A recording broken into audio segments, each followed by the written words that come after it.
अस्सलामुअलैकुम दोस्तों, आज की हमारी ये वीडियो उन कमज़ोर जिसामत वाले अफराद के लिए है जो अपनी कमज़ोर जिसामत की वजह से लोगों के मजाक का निशाना बनते हैं।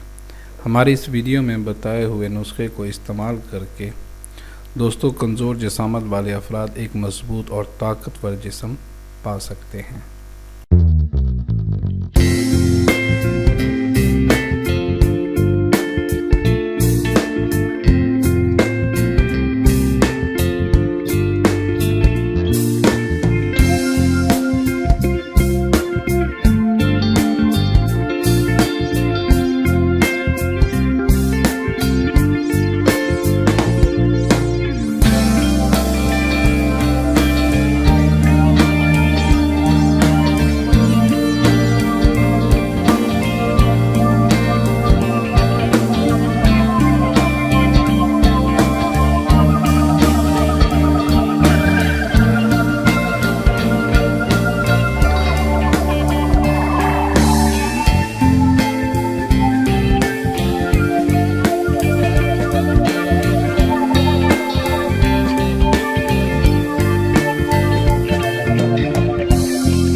दोस्तों, अगर आपको मेरी ये वीडियो पसंद आई हो तो हौसला अफजाई के लिए चैनल को सब्सक्राइब करें, लाइक और कमेंट्स दें।